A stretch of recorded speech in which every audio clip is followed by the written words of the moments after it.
Así, ya. Contarles de manera breve que nuestro seminario permanente se ha realizado de manera ininterrumpida desde el año 2008.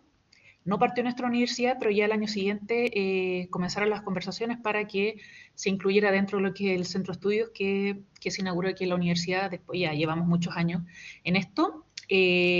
Partimos de manera presencial en Lyon hace unos años atrás y ahora nos abocamos a hacerlo de manera online con el fin de que mucha más gente, especialmente nuestros alumnos que son de regiones, puedan tener acceso a él.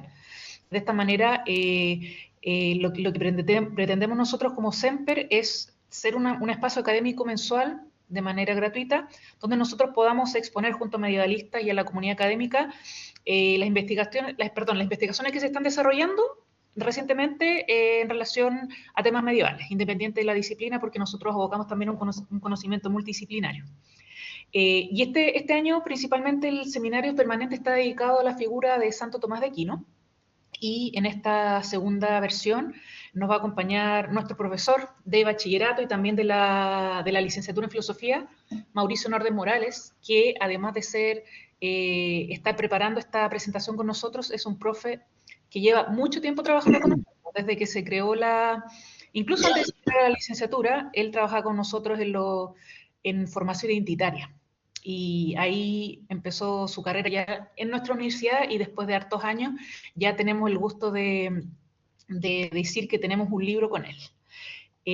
Importante mencionar que Mauricio Órdenes Morales está licenciado en Teología por la Pontificia Universidad Católica, también tiene un magíster en Filosofía en la Universidad de los Andes, es profesor del Instituto de Filosofía de la Universidad San Sebastián, profesor de Humanidades de nuestra facultad, y es autor también de distintos escritos, mencionando los más importantes, Santo Tomás de Aquino y los principios de la naturaleza, de la editorial universitaria del año 2002, y la teología del verbo según Santo Tomás en la Suma contra Gentiles, en la persona divina, angélica y humana, actas del primer Congreso Internacional de Filosofía Tomista del año 2014.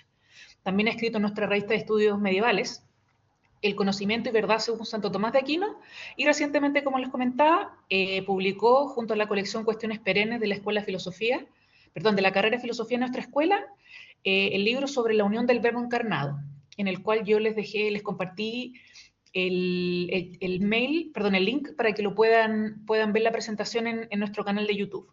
Sin más nada que decir sobre el profesor Mauricio, le damos la palabra para que pueda empezar su ponencia.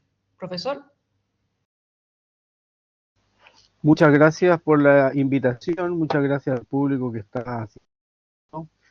Este es un tema quizás complejo desde el punto de vista especulativo, que ya lo vengo estudiando hace mucho tiempo, como son todos, la mayoría de los temas quizás de Santo Tomás, que aborda siempre las cuestiones desde la perspectiva metafísica y con una precisión increíble.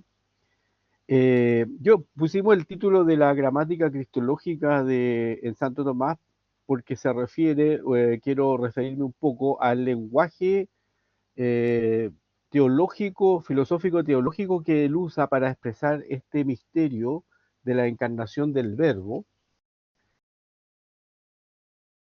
Eh, no, no existe, como él mismo, ningún ningún punto de comparación analógico entre las criaturas. El único punto de comparación, pero deficiente, que él usa para explicar este misterio es en la unión del alma al cuerpo, porque de la unión del alma al cuerpo se produce una unidad y de igual modo, pero ahí estamos hablando de dos sustancias incompletas, como se suele decir, pero en el misterio de la encarnación estamos hablando de dos naturalezas que se unen en una sola persona. Y para eso, bueno, en la antigüedad patrística, se, se produjeron una serie de errores hasta llegar a la formulación definitiva que es más coherente con las fuentes de la revelación. Hay muchos opinólogos que suelen decir que Santo Tomás o que la Iglesia inventó el dogma católico de la encarnación de la Trinidad, pero en realidad lo que hicieron, el esfuerzo de los padres de la Iglesia, en especial muy meritorio la obra de, por ejemplo, de Tertuliano y después la de los padres Capadocio, que fue en precisar más el lenguaje para poder expresar de forma precisa un misterio que no tiene ningún parangón, ningún punto de comparación entre las cosas creadas. Y después, bueno, ya en la Edad Media fue Santo Tomás quien llegó eh, a precisar de modo definitivo este misterio, ¿no? Ahora, el mismo Santo Tomás fue, diríamoslo así, de más a menos, en la formulación definitiva de sus planteamientos, nunca cayó en situaciones heréticas ni nada parecido, pero ya en el comentario de las sentencias, por ejemplo, que es un comentario temprano, la primera gran obra de Santo Tomás, él tiene la dificultad en que no conocía todavía los concilios ecuménicos, que los va a conocer en la década del 1260 en adelante, en Roma. ¿Sí? Entonces, como no conocía bien los concilios ecuménicos, él no califica en esa época de heréticas, derechamente, dos opiniones teológicas que él todavía acepta en principio como opiniones teológicas, pero después ya en la Suma Teológica y en la obra que yo traduje, que es la Unión del Verbo Encarnado, sin duda alguna que conoce y cita eh, los contenidos de los concilios ecuménicos. Me estoy refiriendo a los concilios hasta Constantinopla III, que son fundamentales para entender el dogma de la encarnación, ¿no? Ahí la iglesia fue, si a alguien le interesa y se les recomienda el estudio, son de mucho valor estos concilios para poder entender adecuadamente el dogma, ¿no? Entonces, en la Edad Media, Santo Tomás se encuentra con dos posiciones, que son las famosas tres opiniones del maestro de la sentencia: la opinión del asunto homo, que es reflotar simplemente la tesis nestoriana, ¿ah? Y junto con la opinión del vestido, ¿no? El vestido también sería como que Cristo se vistió de la naturaleza humana. Esto tiene todos sus parangones en herejías de la antigüedad paleocristiana, ¿ah? Pero estos dos errores y herejías, Santo Tomás después ya va a precisar que no tienen cabida en el dogma cristiano. La, entonces, la dificultad que se presenta con estas dos eh, herejías es introducir dos personas en Cristo, ¿no? Pero en cambio, como afirmó Calcedonia, en Cristo existe una sola persona y dos naturalezas. A esto costó llegar porque se tuvieron que precisar en aquella época, gracias a la acción de los padres Capadocios, los conceptos de usía, sustancia, hipóstasis, etcétera, que se empiezan a usar ahora en el contexto del cristianismo con un nuevo sentido. No voy a entrar en eso, que sería súper delicado, súper complicado explicarlo, pero Santo Tomás va a acercar, por ejemplo, que era una opinión todavía permanente en la Edad Media, persona e hipóstasis, ¿no? En la antigüedad, por ejemplo, hasta antes del concilio de Calcedonia y de Éfeso, no Calcedonia básicamente, porque en Éfeso todavía permanece cierta confusión al respecto, eh, se usaban, hipóstasis se usaba como sinónimo de usía, ¿no? Pero después, ¿ah? Y ya en la Edad Media Santo Tomás lo va a aclarar clarísimamente, hipóstasis se empieza a usar con el sentido de, no con el sentido etimológico de lo que está debajo, sino con el sentido de persona. Entonces, en este contexto, ¿ah? Decimos que en Cristo hay una sola persona o hipóstasis.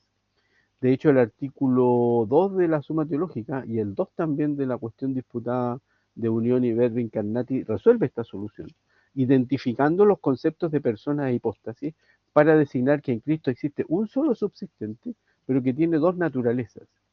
Y estas dos naturalezas se predican formalmente de la persona.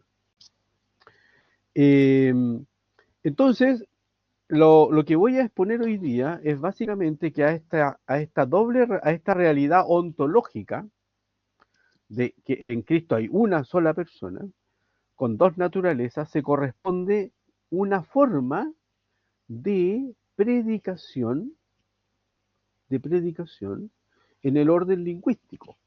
Por eso que le pusimos el título de medio el título medio deconstruido de gramática cristológica, ¿no? Este tema de la gramática cristológica, que va a expresar muy bien, va a conservar muy bien a la vez la realidad del sujeto subsistente, pero manteniendo la realidad de las dos naturalezas como definió Calcedonia contra el error de Eutiques, ¿ah? Eh, se va a expresar en el plano del lenguaje. Santo Tomás lo trata esto en la cuestión 16 de la Suma Teológica, donde hace una especie de... es una cuestión larga, son, me parece, si recuerdo, 12 artículos, donde se va preguntando si se puede decir esto de Cristo, se puede decir esto otro de Cristo, se puede decir que Cristo en cuanto hombre es Dios, se puede decir que Cristo en cuanto Dios es hombre, cosas así. ¿Ah? Y ahí se revela, ¿no es cierto?, la doctrina desarrollada ya en los padres de la Iglesia de la comunicación de idiomas. Todo lo que se dice de la naturaleza divina se puede decir del sujeto subsistente, y todo lo que se dice de la naturaleza humana también se puede decir del sujeto subsistente. Pero las propiedades de la naturaleza divina y las propiedades de la naturaleza humana no se pueden predicar eh, de modo, ¿cómo se llama? Se me fue la palabra, de modo abstracto del sujeto subsistente, ¿no? ¿Okay? Bueno, esa es más o menos una de las claves que coloca ahí Santo Tomás, y que ahora voy a desarrollar más en concreto. Es decir, que a la predicación, que los modos de predicación de las naturalezas sobre la persona se corresponden a una realidad ontológica, ¿no? Eso es lo que vamos a desarrollar ahora, ayudándonos de la doctrina contenida tanto en la suma como en la cuestión disputada de unión y verni incarnati, donde, bueno, vamos a ver si quedó claro esta primera parte, para que entendamos que la predicación, el orden de la predicación supone en Santo Tomás, y en concreto en lo que respecta al misterio de la encarnación, supone el orden ontológico, la realidad ontológica, la situación ontológica de la persona de Cristo. Después de establecer los fundamentos de una metafísica de la encarnación, el Aquinate, que brevemente yo he resumido, procede a mostrar cómo se debe expresar el dogma desde la perspectiva del lenguaje. De esta manera va a desplegar una gramática teológica acorde a lo enseñado en el orden real. La reflexión y el análisis de Tomás avanza pulcramente a fin de delimitar correctamente el uso que se hará de estos conceptos en el modo de predicar las naturalezas de un único supuesto. En un sentido general, la argumentación del Aquinate está orientada a mostrar que la predicación substancial es equivalente a la consideración del sujeto desde la perspectiva del todo, y a su vez la consistencia ontológica de la parte es similar a la predicación accidental. Eso lo dice en la cuestión de uniones, artículo 3. Pero toda predicación de las naturalezas, dice, supone la unión personal de ellas en la hipóstasis del verbo. Supuesta la verdad de la encarnación, que no significa tanto la propiedad de la carne, cuanto la unión a la carne, el Aquinate procede a formular los modos de predicar las naturalezas del supuesto, las naturalezas en el mismo sujeto de predicación, pues en el misterio de la encarnación la posibilidad de la predicación de las naturalezas supone la afirmación de un único supuesto. A este modo de predicación le denomina predicación por información esencial, puesto que supone la persona del Hijo. Todo lo dicho nos conduce a la consideración de Cristo como uno y múltiple, no solo desde la perspectiva metafísica, sino también desde la perspectiva de la predicación. Cristo es uno por la unicidad personal y es múltiple por la dualidad de naturalezas desde la perspectiva metafísica. Tomás de Aquino ha enseñado que Cristo es uno porque su ser, o actus essendi, es uno, y es múltiple por las dos naturalezas. Pues el ser pertenece, dice Santo Tomás, a la misma constitución de la persona. Cuestión que ha olvidado el personalismo contemporáneo, ¿no? El ser es aquello que determina el ser personal y funda la unidad del supuesto. Se es persona en virtud del acto de ser, ya que el ser pertenece propiamente a la persona subsistente. Si bien es cierto que el análisis sobre las personas divinas de la Trinidad tiene como punto de referencia la definición de persona de Boecio, no es cierto, no obstante, que la Aquinate la acepte en su tenor literal. Para Tomás de Aquino es imposible que esta definición, tal como está concebida en el ámbito de las categorías aristotélicas, en el ámbito esencial, y error que después replicaron el comentaristas célebres de Santo Tomás, como son Cayetano mismo, Suárez, Báñez, Juan de Santo Tomás, ¿no? Que de colocar esta definición en el orden esencial. Puede aplicarse al Dios trinitario, ya que designaría el sujeto individual desde la perspectiva de la naturaleza. Como dice Culleton refiriéndose a la definición de Boecio, él postura de manera explícita que persona debe ser definida dentro de la naturaleza racional, siendo que para él persona no es otra cosa que la individualidad de una naturaleza racional. Significa que lo individual en cuanto tal es el factor propiamente constitutivo de la persona. Dicho de otra manera, para Boecio, la esencia de la persona se constituye ya en la sustancia racional individual como tal, y no en el acto de ser específico y propio como enseñó Santo Tomás. Por ello, no es cierto, como dice Gorman, cuando afirma que para la Aquinate la persona sea una especial clase de sustancia, que fue esta idea reflotada por Cayetano, Bañez, etcétera, Suárez, de colocar la noción de persona en el orden de la sustancia, con la famosa distinción modo sustancial. Una sustancia que tiene una naturaleza, dice. Este juicio sería válido para la definición de persona boesiana que se ubica en el orden categorial. En cambio, para la Aquinate la definición de persona incluye la naturaleza, pero indirectamente, y más bien apunta directamente al sujeto, ya que la persona es el subsistente de naturaleza racional. Porque, como hemos repetido, el ser pertenece a la misma constitución de la persona y en cuanto esto tiene razón de término. De este modo, la persona es lo más perfecto que existe en toda la naturaleza, o sea, el ser subsistente en la naturaleza racional. Gorman no ha visto que la metafísica de Tomás de Aquino no se detiene en la sustancia y en la esencia, sino que es sobre todo una metafísica y filosofía del ser.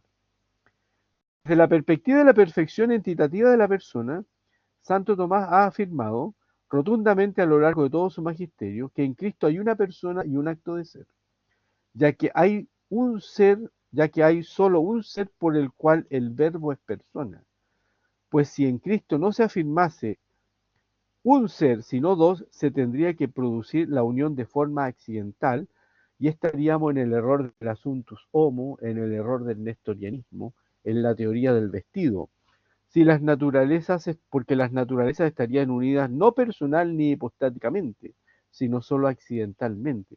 Entonces habría que reconocer en Cristo un doble ser o actus essendi, desde un punto de vista absoluto.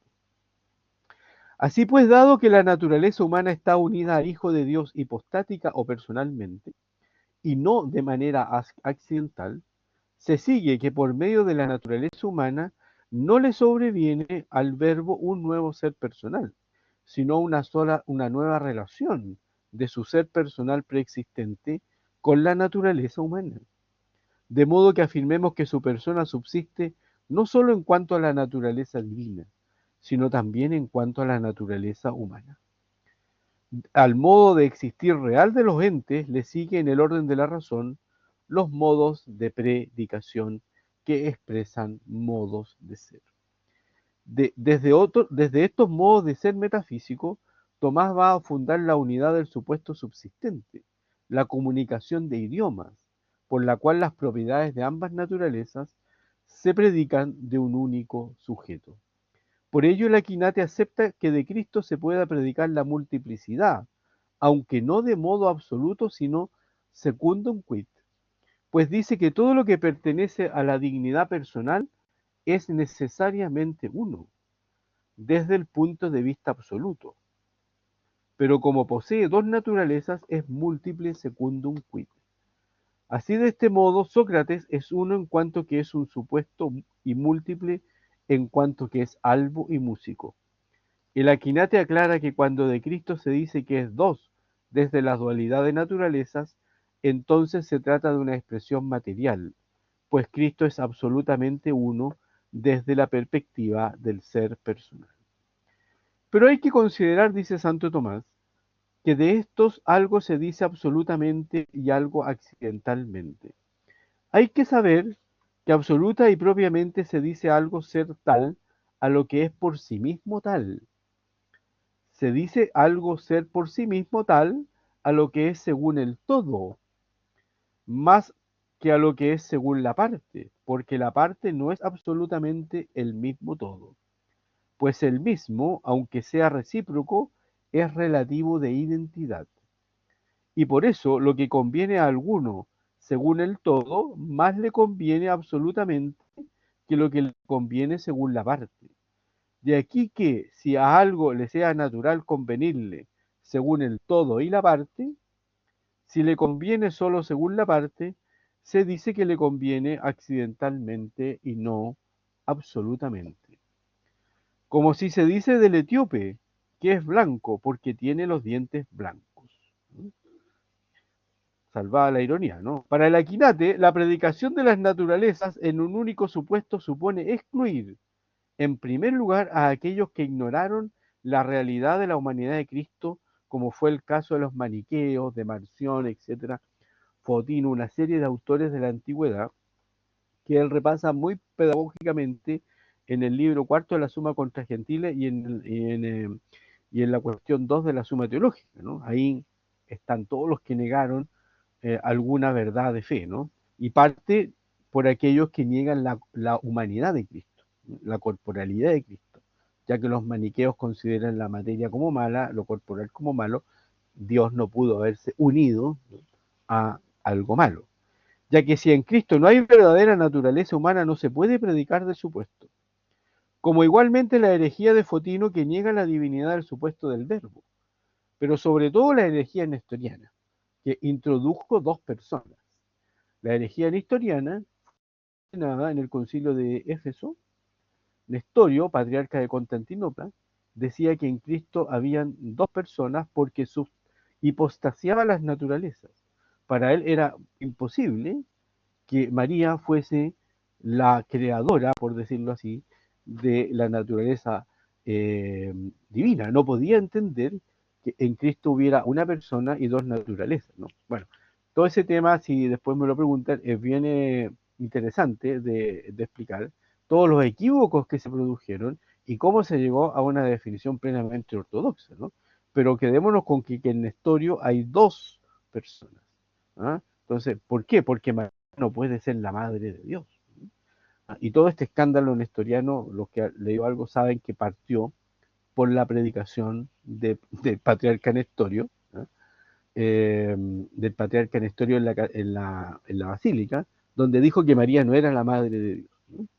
Bueno, ahí se armó, el pueblo de Dios ahí reaccionó, se armó una gran crisis popular, ¿no?, uno a favor de Nestorio, otro en contra, se peleaban entre ellos, ¿no es cierto?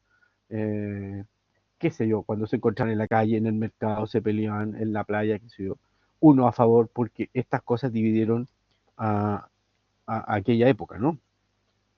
Entonces, en Cristo para la herejía nestoriana habrían dos sujetos o hipóstasis, ¿ah? Y por lo tanto, desde la herejía nestoriana, dice Santo Tomás, no se puede dar razón de esta comunicación de idiomas, de esta predicación de un único sujeto de dos naturalezas.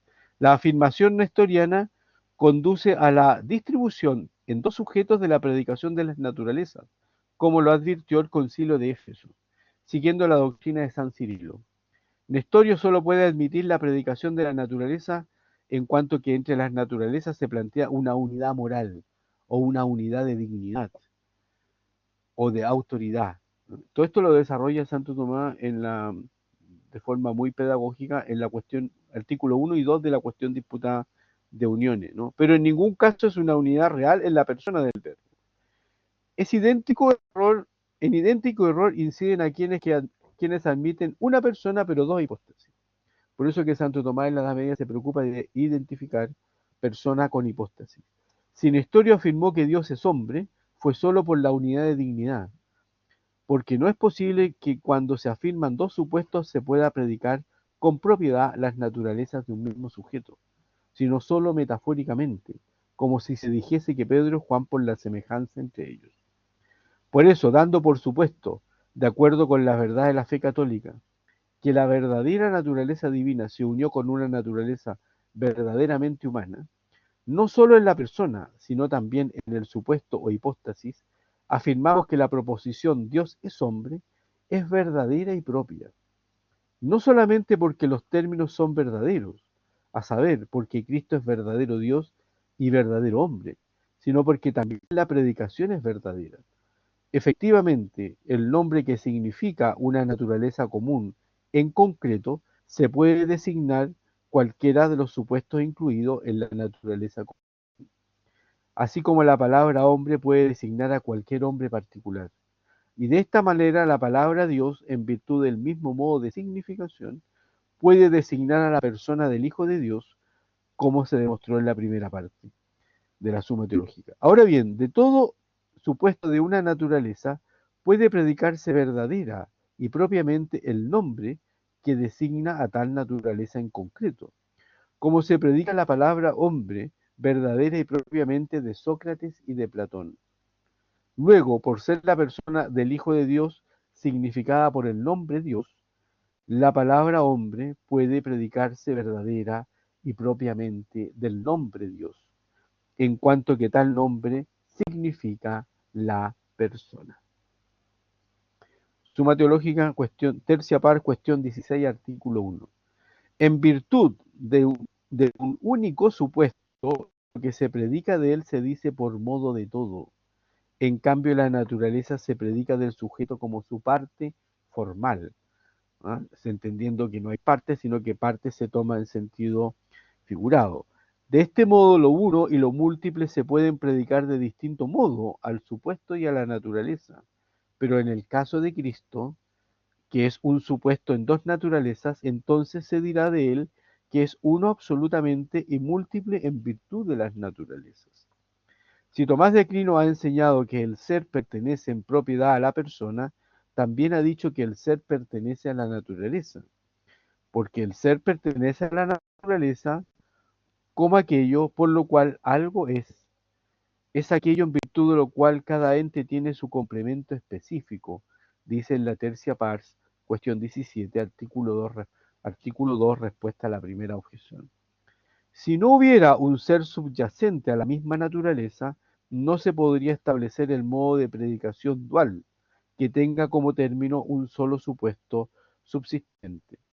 Si el ser del supuesto eterno no se hiciese el ser del hombre, Cristo temporalmente considerado no podría predicarse de un único sujeto, dos modos de decir, formalmente distintos, que se unifican en un solo sujeto. Tomás supone lo dicho a propósito de la no identificación de las naturalezas con el supuesto en las sustancias finitas.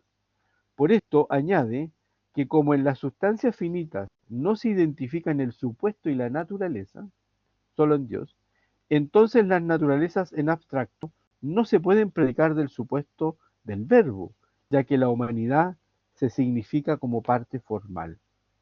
Por ello, la naturaleza en abstracto no se puede predicar de modo exclusivo del supuesto, ya que no decimos que un hombre es su humanidad, y así Cristo no es su humanidad, perdón, y así Sócrates no es su humanidad, sino que la tiene de modo participado. Cristo es persona compuesta, tanto en el orden real como en el orden de la predicación. Por eso establece la siguiente regla para decir de la misma persona lo que pertenece a la naturaleza humana y a la divina.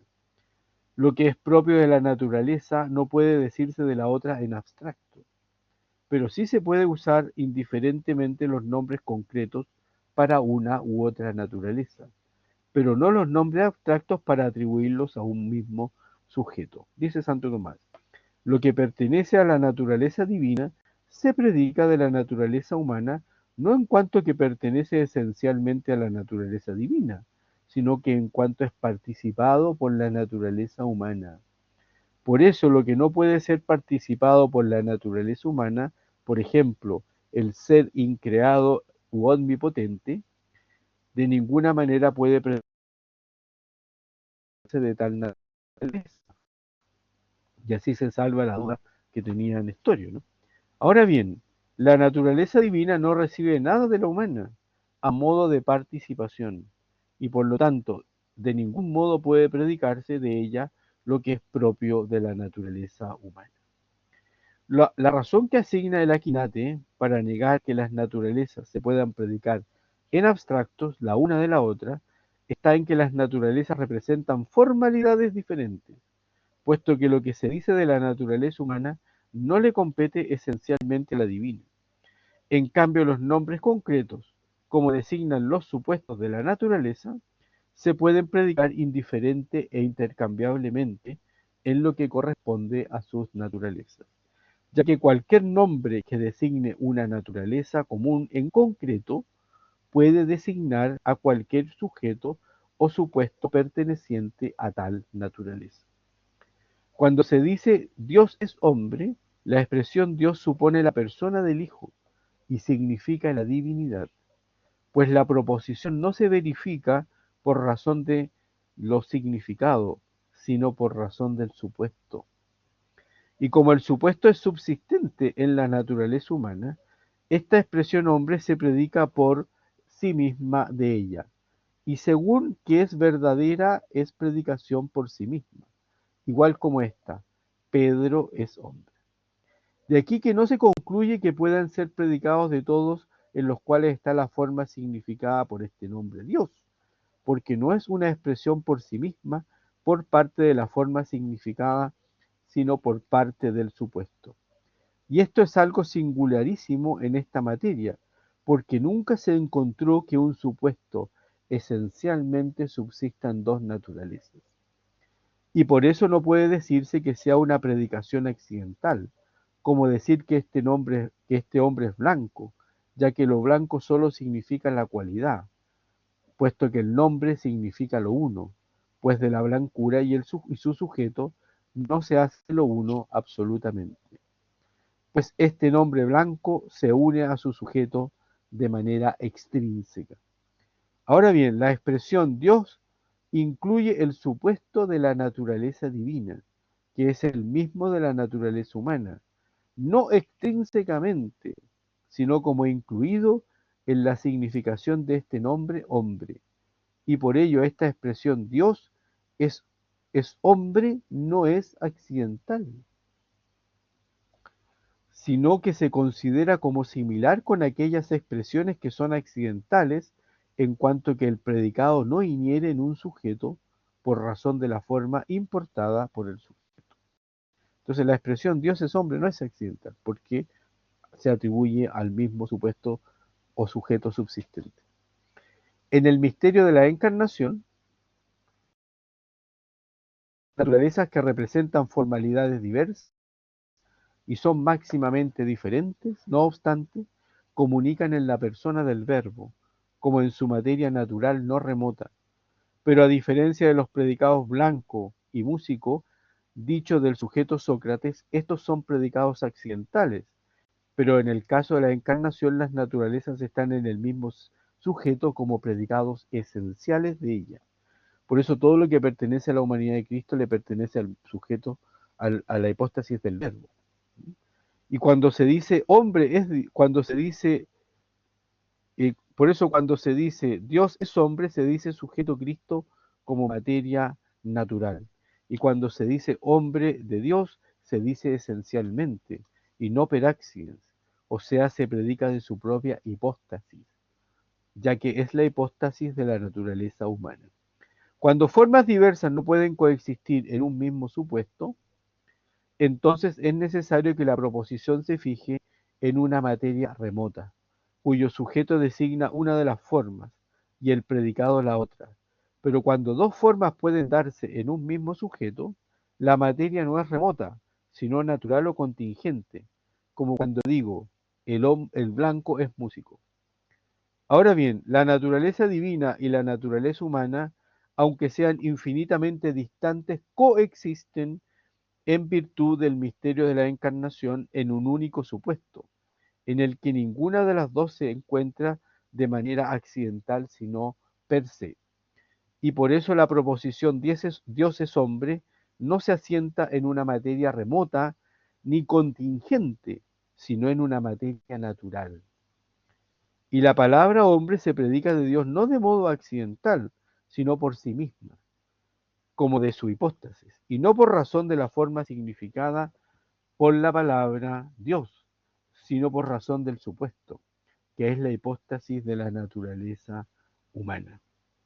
De esta manera, el nombre concreto se predica de Dios debido a la unión en la persona del Verbo, cuya unión implica una relación, pues el ser hombre le pertenece al Verbo encarnado en el tiempo, no desde la eternidad.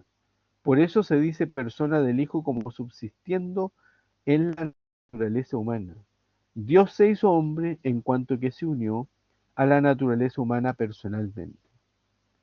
La fe cristiana entonces admite como modos reales de existencia la predicación de dos naturalezas de una única persona en Cristo.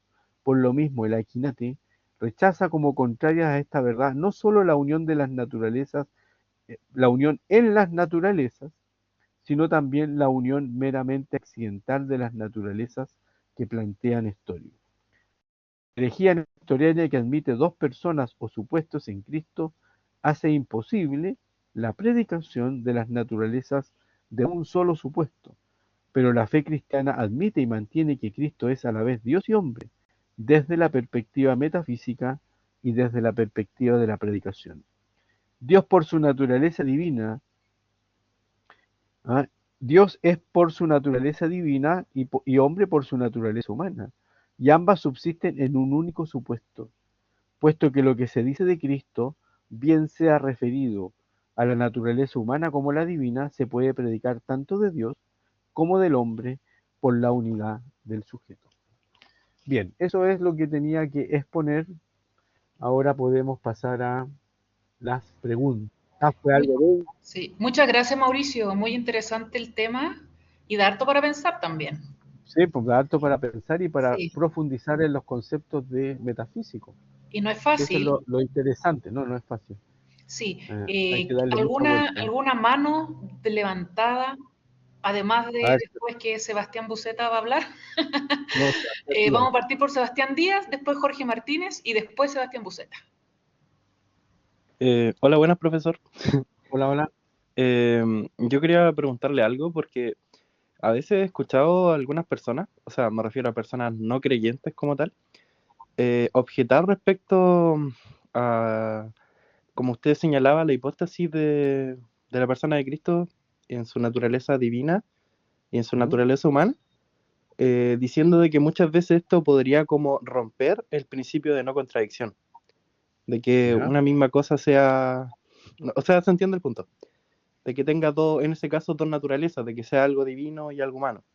Entonces, no sé, usted que es más experto en esto, ¿cómo podría responder a ese tipo de objeciones que muchas veces se plantean?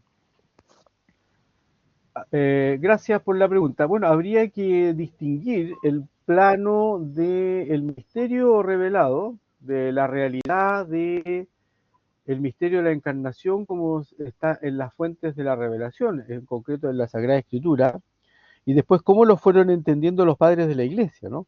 Cómo fueron entendiendo este misterio. Habría que distinguir ese plano, esa verdad intocable, por decirlo así. Recordemos que estas verdades de fe son dice Santo Tomás que el teólogo las recibe como presupuestos sine qua non, ¿eh? Que son presupuestos que ocupan el mismo lugar de las primeras verdades evidentes en el orden especulativo. Y después está el plano de la explicación, diríamos, ¿no? El plano de la explicación teológica que yo aquí resumí. Esa explicación teológica evidentemente puede tener lagunas. Me parece que la de Santo Tomás me parece brillante, perfecta, y entonces hay que preguntarle a estos objetores a qué se refieren cuando dicen que esto se opone al principio de no contradicción. Se refieren a el misterio en sí mismo y ahí solo queda abierta la puerta para la fe, para aceptar el misterio. Porque en ese sentido el misterio sobrepasa la capacidad humana de comprensión. Pero si se refieren a la explicación teológica, a la explicación filosófico-teológica, bueno, ahí quizás podría caber en alguna explicación filosófico-teológica alguna laguna y podría dar pie para encontrar alguna contradicción. ¿Eh? Entonces, yo distinguiría esas dos cosas y que Santo Tomás siempre tiene muy en cuenta el misterio, ¿ah? Lo tiene bien claro qué cosas pertenecen al misterio y qué cosas pertenecen a la explicación teológica opinada, que puede ser siempre mejorable, ¿ah? Mejorable. Así que eso es lo que contestaría yo. Muchas gracias, Mauricio. Le corresponde el turno a Sebastián Buceta.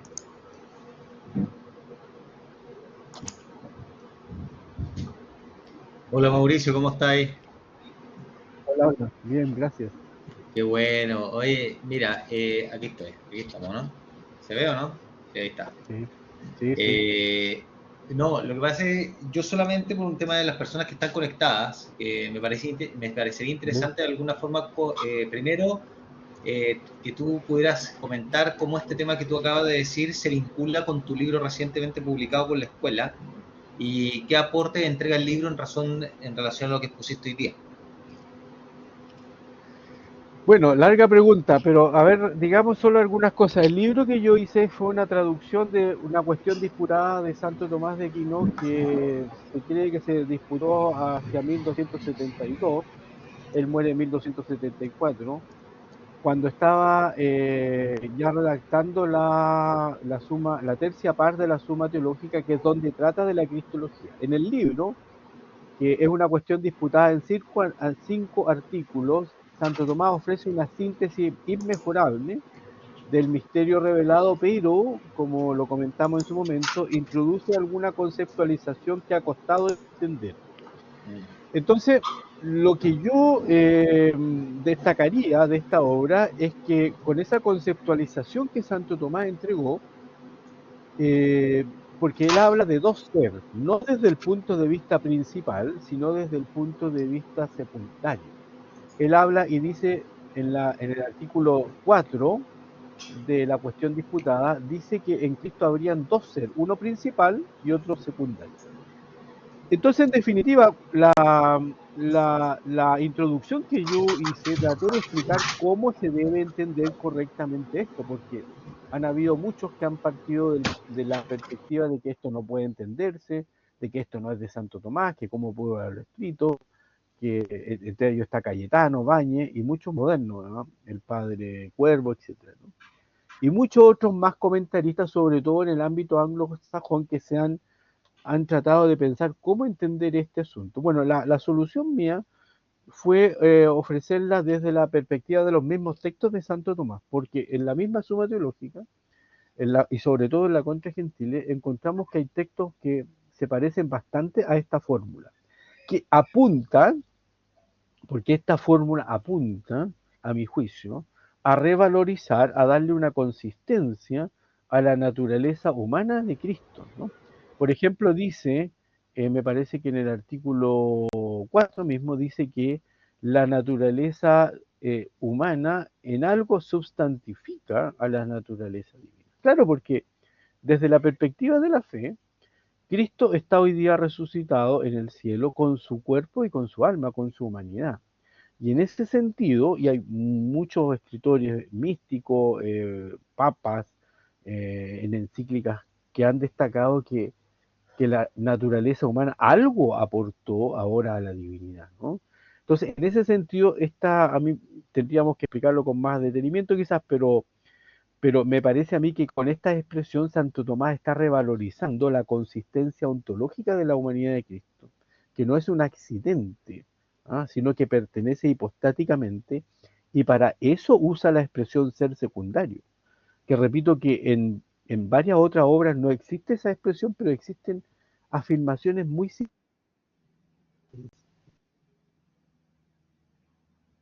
en el sentido de que en importante porque tiene consecuencias en la soteriología. Porque si Cristo no tiene verdadera humanidad, entonces no sufrió en su carne la pasión y muerte. Y por lo tanto no nos redimió. Por lo tanto, y eso es una afirmación constante, Cristo sufrió como Dios. Cristo padeció el dolor y padeció también situaciones más humanas como tener hambre, tener sueño, tener sed, tener, qué sé yo, cansancio, ¿no? ¿Por qué?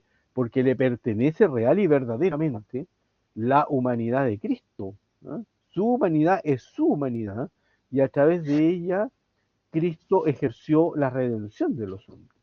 Por lo tanto, si negamos la plena humanidad de Cristo, estamos destruyendo el dogma de la encarnación. La sangre de Cristo, esa gotita de sangre que uno suele decir, no sería salvífica. Y es salvífica porque esa gotita de sangre, misteriosamente, está unida hipostáticamente a la única persona del Verbo. Más o menos. Sí, perfecto. Gracias, Gracias. Sebastián.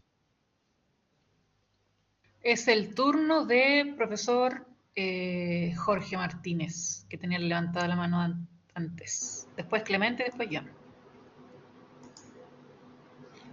Hola, buenas tardes. ¿Me escucha? Hola. ¿Se me escucha? ¿Se me Perfecto, escucha? sí, perfecto. Sí. Gracias. Bueno, muchas gracias, Mauricio, por esta clarísima exposición que sobre todo aprecio el poder de síntesis y perdón por lo reiterativo, pero la claridad, eso me gustó mucho. Un poco relacionado con lo último que mencionabas, yo recuerdo haber leído, o sea, lo he leído en Aristóteles, pero no recuerdo si en el Tratado del Alma o en la Generación de los Animales. Hay una afirmación bien interesante de Aristóteles cuando él dice que las personas de espiritualidad más elevada tienen una mayor sensibilidad física, ¿no? Entonces yo no quiero ni imaginar lo que deben haber sido los sufrimientos de Cristo en la cruz, siendo él el hombre más espiritual de todo lo que han existido hasta ahora. Yo no lo quiero, a mí me tiemblan las rodillas imaginar eso solamente, ¿no? Yendo a la pregunta que quería hacer, es la siguiente. Yo no sé si es un poco tangencial a tu exposición, pero se trata de esto, ¿no? En el principio, en el nacimiento de la teología, cuando surgen tantas cuestiones respecto de la naturaleza de Dios, si Cristo es Dios, no es Dios, si aparenta ser hombre, si aparenta ser Dios, hay una serie de discusiones muy fuertes de las que hiciste algún resumen. Y aparecen las herejías, ¿no? Aparece el arrianismo, aparece lo de Fotino, aparece esto, aparece lo otro. Ahora, si uno bien lo piensa, claro, es normal que la gente se haga esas preguntas. ¿Por qué no se las haría? ¿Por qué Néstor no se haría ese tipo de preguntas? Es normal que alguien no entienda cómo pasa esto, ¿no? De hecho, la palabra herejía no implica en el origen una imputación moral. Herejía significa alguien que elige. La raíz griega, la palabra herejía significa elegir algo. Entonces la pregunta es, ¿por qué razón se desliza a una imputación moral una herejía? ¿Por qué razón un hereje es alguien moralmente condenable? Si esto surge de una pregunta lógica. Eso es lo que quería preguntar. Sí, muy interesante y estoy de acuerdo porque el mismo Santo Tomás, sí, lo que pasa es que en nuestro contexto quizás la palabra herejía tiene una connotación moral, pero como tú dices, y también lo leí hace poco, el origen de la palabra herejía no es esa, no tiene una carga moral. Y además que, claro, efectivamente al comienzo de la formulación del dogma cristológico y trinitario se cometieron muchos errores, ¿no? Muchas imprecisiones en el uso del lenguaje, porque digámoslo así, la terminología griega fue golpeada por este misterio, y los que conocían algo de la terminología griega trataron de explicarlo. De hecho, de ahí viene un poco, al comienzo de la patrística, el recelo de los padres de la Iglesia por no querían usar la palabra persona. ¿Eh? ¿Por qué? Porque persona venía de las máscaras, para no caer en el error de los sabelianos, ¿eh? O modalistas. Los modalistas decían que Cristo era uno, porque las primeras herejías o errores cristológicos y trinitarios son monoteístas, no aceptan el misterio de la pluralidad de personas, y por eso que el modalismo, por ejemplo, y el arrianismo también es un monoteísmo, ¿no es cierto? Dicen que en Dios es uno y se expresa de tres maneras, con tres caras. Pero bueno, después se fueron precisando estas terminologías Y la verdad es que agradezco mucho lo que dice Jorge y que deberíamos tener más en cuenta, porque el mismo Santo Tomás dice que hay que agradecer a los que se equivocaron, porque nos permitieron a nosotros no caer en los errores. Entonces sí, tenemos que quitar esa carga de tónito moral, de superioridad moral quizá a la palabra, para mostrar que todos cooperaron a eso. De hecho, hay una anécdota en la vida de Santo Tomás que está, que no es cierto, que él era muy cariñoso incluso con los que se equivocaban y lo atacaban. Me recuerdo que hay una anécdota de un alumno que se pone un poquitito soberbio, parece, y que lo atacan y los maestros que estaban escuchando dicen, pero ¿por qué no lo retaste? No, hay que dejar, dijo, no Sería de la apagar. Chile, seguramente. Seguro. Sí. Y a propósito de lo primero que dijo Jorge, de esa sensibilidad de las personas más espirituales son más sensibles, que lo leyó él en Aristóteles, también en Santo Tomás hay una expresión en otro contexto, a propósito de lo mismo, y él dice que si no hubiera habido pecado original, claro, tendríamos mayor espiritualidad todos los seres humanos, porque el pecado original consiste en esta división interior entre lo intelectual, lo espiritual, lo intelectual y lo sensitivo. Y él dice en el Tratado de la Templanza que si el hombre no hubiera pecado, gozaríamos mayormente, tendríamos mayor sensibilidad en el acto sexual y en el acto de comer. ¿Ah? Entonces, no hay ni un maniqueísmo en el cristianismo, ni en Santo Tomás de Aquino. Muy al contrario, o sea, habría mayor, porque habría más unidad interior, más unidad de la persona. Así que muchas gracias, Jorge, por tu comentario. No, gracias a ti, Mauricio. Gracias a ti. El turno de Clemente.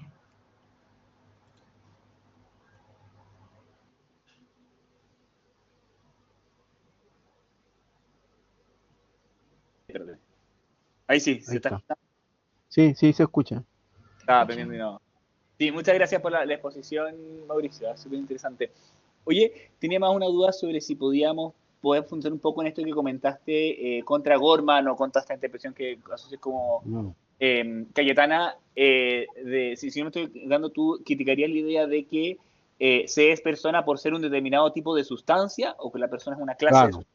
Creo que tú dices que eso es lo que no corresponde ahí porque si puedes un poco claro. el tema. Sí. Bueno, está, a mi juicio, tú puedes revisar un artículo de Alain Contat, donde él dice que hay tres modos de definir la persona, acercarse. Y para eso usa los tres modos de cómo podemos entender el ser, y cita un texto del comentario de la sentencia sobre el ser, ¿no es cierto? El ser como esencia, el ser de la predicación o ser veritativo, y el ser como acto. Entonces, de hecho, este mismo esquema lo siguió después en una exposición que hizo Enrique Martínez en Francia, ¿no? Entonces dice que, claro, el ser no puede ser la persona un modo de predicación porque no es un concepto, de hecho Santo Tomás lo dice explícitamente, es un nombre real, ¿no? Un nombre del individuo sustancial. Tampoco puede ser la persona definida en el orden esencial o en el orden de la naturaleza esencial, sino que la persona tiene que ser definida en la línea del ser, del sujeto subsistente. En ese sentido, uno de los comentaristas escolásticos de Santo Tomás que está mejor orientado es Capriolo, ¿no? Tanto Cayetano, Báñez, Juan de Santo Tomás mismo, Suárez, el mismo Maritán en nuestro siglo, que era cayetanista, siguen la teoría del modo sustancial, es decir, de que la persona sería un modo de la sustancia. Y con esto lo que quieren decir es que no estaría ubicada en el orden del ser, sino que solo estaría ubicada en el orden de la esencia.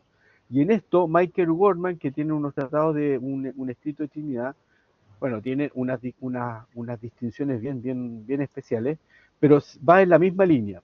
Y lamentablemente la tendencia hoy día dentro del personalismo y dentro de mucho es intentar definir la persona en la línea de la esencia. ¿Okay? Y no es la línea del acto de ser, porque lo que constituye, como lo leímos ahí para Santo Tomás, la perfección de la persona está en la línea del ser recibido, participado, intensamente participado, y no en la línea de la esencia, ¿ah? Porque si definimos a la persona en la línea de la esencia, vamos a caer que tenemos que definirlo desde las propiedades esenciales, como la racionalidad, la libertad, y ya caemos en estos problemas de que aquella persona que ha perdido su capacidad racional, porque está en coma o lo que sea, deja de ser persona. Entonces, caemos en ese problema. Sin embargo, para Santo Tomás, la raíz de todas las perfecciones accidentales y esenciales está en el acto de ser. Si yo razono, es porque esa propiedad esencial proviene en su raíz, está afincada en su raíz en el acto de ser, si soy libre, si tengo espiritualidad, interioridad, etcétera, etcétera, ¿no? Esto es muy importante explicarlo porque de lo contrario nos vamos a caer en la teoría de Peter Singer, que dice que las personas que no tienen conciencia, racionalidad, uso de razón, pues no son personas. ¿Ah? Y hay que legislar para eliminarlo, para quitarnos del problema económico de mantenernos, ¿no? Muchas gracias, Clemente. Y la última pregunta, perdón, Clemente. Sí, no, nada más, en todo caso igual alcanzar que hay que aclarar que Mariteno, por no sé cuando comentan eso, sacan esa conclusión de Singer. En todo caso, en ningún caso ellos estarán de acuerdo en que, aunque sea algo que va en la línea de la esencia, no es algo que se pueda perder o adquirir, digamos. No, sí, no, sí. Para que ese individuo no, pero no podría seguir siendo, digamos, ese mismo individuo dejando de ser persona. No, pero Maritain dice que sí se pierde. ¿Ah? Ojo, cuando distingue entre personas e individuos. Ojo, ¿ah? Dice que el ser humano que se queda como revolcándose en sus pasiones se queda como individuo y no llega a ser persona. Ojo. ¿Ah? Hay que tener cuidado con esa distinción mariteniana que es más bien kantiana. ¿Ah? Es más bien kantiana más que tomista, que fue un lamentable desliz, como quisiéramos decir, de Maritain. Pero bueno, podemos hablar en otro momento de Maritain. Gracias, Clemente. Y para cerrar, vamos a la pregunta de John y con eso vamos a dar por finalizado el seminario. Sí, profesor, muy buenos días. Le quiero dar las gracias por su extraordinaria participación. Agradezco también la invitación que me llegó por LinkedIn, pero así que todos los caminos conducen a Roma. Encuentro que el trabajo que ustedes están haciendo es espectacular. O sea, realmente me vuelve el alma al cuerpo, a propósito de la multiplicidad de naturalezas, ¿no?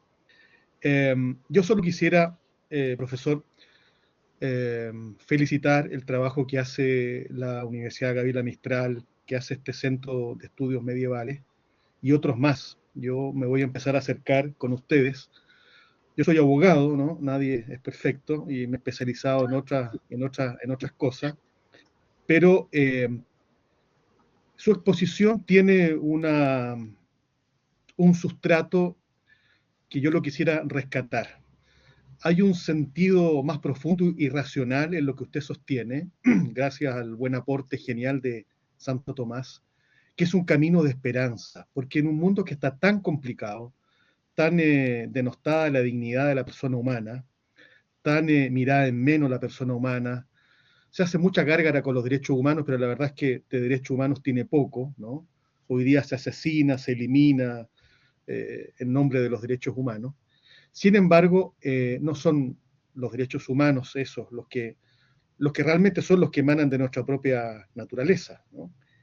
Entonces, creo que el trabajo que ha hecho usted hoy día, lo felicito de verdad, porque también recupera algo que está muy sacado de todos los lugares. A Santo Tomás lo han sacado de las facultades, de las universidades católicas, de los seminarios, de todas partes. Sin embargo, por alguna razón y porque Dios así lo permite, Santo Tomás sigue existiendo, porque la verdad sigue existiendo. Y la verdad es una, ¿no? Es la revelación dada por Cristo, y no tenemos a ningún otro genio más santo de la historia de la humanidad que haya sintetizado mejor la verdad de la revelación. Pero no solamente la revelación, la verdad filosófica, la verdad teológica, y la verdad racional, y la verdad del ser. Entonces, finalmente, los felicito porque este es un camino de esperanza. Es un camino de esperanza a un mundo que está muy complicado. Y en especial para la sociedad chilena, que lo necesita con urgencia, ¿no? Porque aquí la degradación nuestra está llegando a límites casi demenciales. Entonces, que una universidad como la vuestra haga un encuentro, un seminario, ponga una figura tan relevante como Santo Tomás, que es colocar a Cristo, es colocar a Dios, es colocar la verdad y sobre todo la naturaleza más esencial del ser humano y su dignidad. Porque gracias a esta reflexión de Santo Tomás, y que usted lo ha mencionado, hay un camino también de felicidad, porque significa que la existencia vale la pena, o sea, no somos cualquier cosa, estamos destinados a lo eterno y lo definitivo, gracias a nuestra naturaleza y a Cristo que redimió nuestra propia naturaleza y asumió todas nuestras limitaciones y miserias. Entonces, finalmente, muchísimas gracias, realmente los felicito, encuentro que están haciendo una labor espectacular. Éramos poquitos los conectados, hay uno que comenzó con 12 y llevamos 2000 años dando la batalla. Así que en lo que podamos servir, acompañar y seguir sumándonos a estos encuentros que ustedes realizan, estamos disponibles y nuevamente, profesor, le agradezco la grandeza de su exposición, porque somos vasos de barro que llevamos un gran tesoro, y el tesoro vale la pena no solamente conocerlo, vivirlo y también disfrutarlo en la vida eterna. Así que felicitaciones y muchas gracias, profesor. Bueno, muchas gracias por sus palabras. Estoy muy de acuerdo, sí, con todas las consecuencias políticas, sociales que tiene la doctrina de la persona, que nadie supo explicar mejor que Santo Tomás. Para los estudiantes hay que decir que hagan el esfuerzo de aprenderlo, hagan ese esfuerzo, porque claro, los conceptos metafísicos de Santo Tomás son densos, pero hay que dedicarles tiempo, ¿ah? Se puede aprender, pero hay que dedicarles tiempo, ¿no? La filosofía de Santo Tomás es una riqueza increíble, pero hay que dedicarle tiempo, hay que cruzar un límite y uno después va a recibir todos los frutos de haber asumido esa conceptualización que nos permite entender el mundo y nos permite valorar, como dice John, la dignidad humana tan basureada hoy día por todos lados, incluso en nombre de los mismos derechos humanos y en nombre de la democracia, para que digámoslo con toda claridad, que en nombre de la democracia se basurea la dignidad humana. Bueno, muchas gracias y nos estaremos viendo en una próxima ocasión. Muchas gracias, Mauricio. Muchas gracias, Mauricio. Después de las palabras de John, no me queda nada más que ir a reflexionar. Le agradezco enormemente y no sé si el director de escuela, Eduardo Hodge, tiene algunas palabras para el cierre. Nada, yo solamente agradecer tu gestión, Pasito, y agradecer a Mauricio por la disposición siempre permanente de estar con nosotros. Así que nada, muy buena presentación. De estas cosas no sé mucho, así que aprendí un montón. Y nada, agradecido de esta instancia y de la participación de cada uno de ustedes. Muy bien. Bueno, Gracias, nos vemos en otra sesión por el mismo canal y a la misma hora. Vamos a estar realizando los afiches y van a ir siendo mandados a los correos electrónicos, por LinkedIn, por nuestro Instagram del Centro Estudio y también a través de nuestra plataforma de YouTube. Así que les mando un abrazo grande y nos vemos en junio. Muchas gracias. Chao, chao. Hasta luego. Muchas gracias. Muy buena exposición, profesor.